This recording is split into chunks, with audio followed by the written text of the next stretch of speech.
Hello there, I'm Peter Loxley-Smith and I'm going to demonstrate how to make a hunting crop. I've made hunting crops for years and I just like to pass a bit of my knowledge on.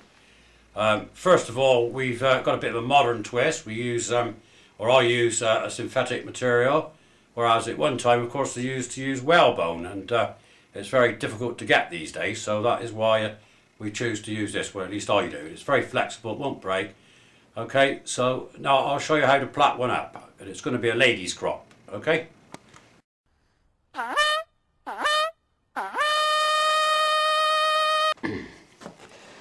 Right, this, as I say, is a lady's crop, and it's an 8 strand, 6mm wide leather, which is all you need. If you had any wider, obviously you wouldn't get it on there. So basically, it's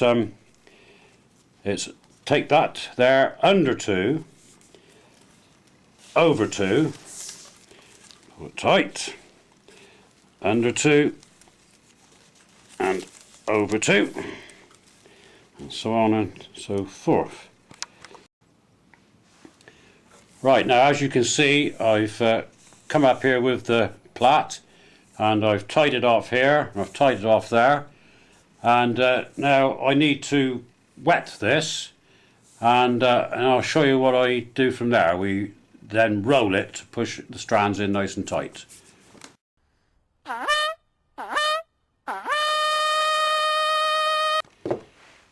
Right, I've made this nice and moist, just a bit of warm water on it, and now I'm going to roll it, which will push the strands down in level. Put a fair bit of pressure on it until it rolls, so you can find it rolling without too much of a shaky feeling. Should do that. Roll back up from there.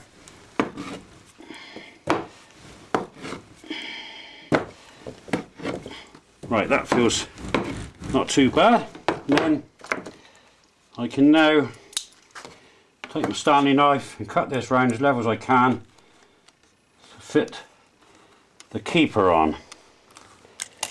Let's do that.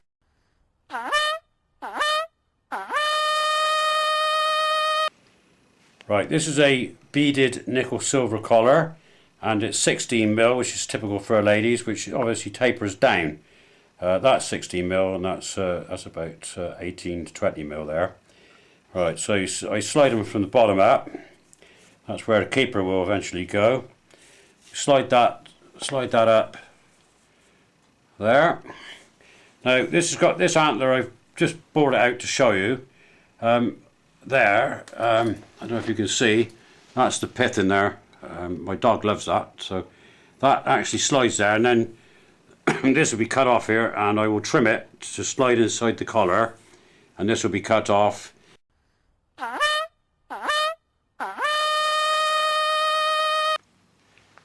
This is how the antler comes to me. As you can see, it's a bit of a stake at the top, so I use my sanding belt to form this, and a couple of other little tools I've got. I shall bore this out, bore the pith out, cut that down, and then fit my silver collar and nip this off to what I think it should be.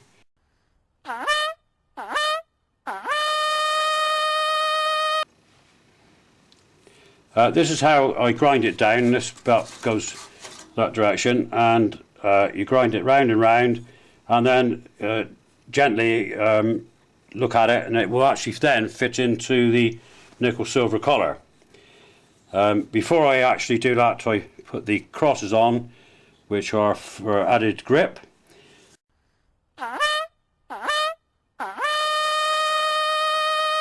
Of course, you've got to have these crosses on there, because when you get wet hands out hunting or riding, it'll obviously slip out the hand. So this is what I use. I use the three-cornered file rather, and do the crosses like that. And that works very well indeed. So after that, then I just slightly polish it up a little bit. I'll show you that in a second.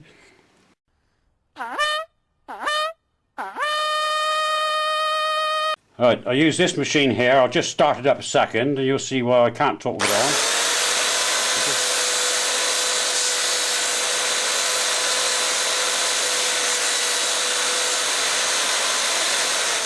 I can either bring that down to an ivory colour or I can keep it that colour. And a lot of people prefer this, so that's the way I keep it.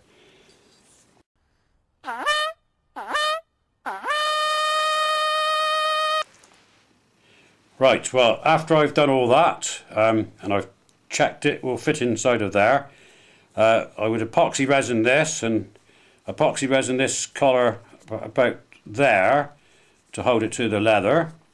But obviously I'm not going to do that at this moment in time, but you slide it down and you push the collar up. You've got a bit of, I put a bit of resin around there so it's nice and tight, and then I straighten it up and then I can see where my keeper is. But normally I put the keeper on before I do this because the antler gets in the way when I'm whipping it on.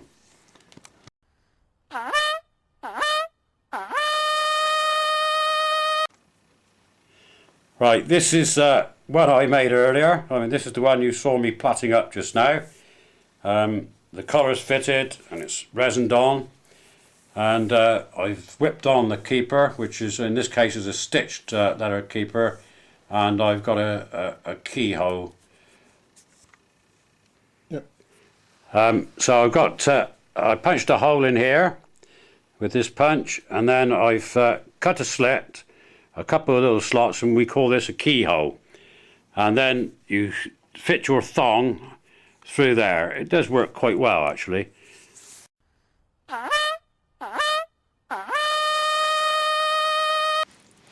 So I'm now attaching the thong.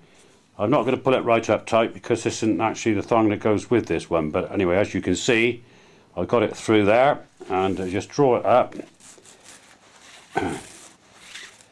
You pull it tight and you pull that across, and then that hides anything that you don't want anybody to see there, and that's basically a hunting crop made for you.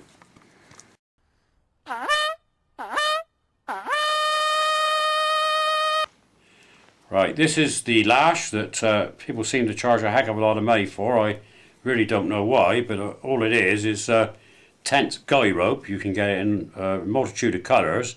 And all you literally do is you get out of one strand and you just twist it in opposite directions and then let go, and it binds itself up like that. You put a knot here, fray the end, put another knot there, and then you just fix that onto the end of your thong.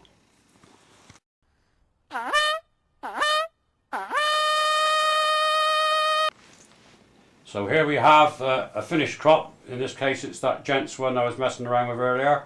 I haven't still attached that yet, which I should have done, but I think this is a bit of a cracker.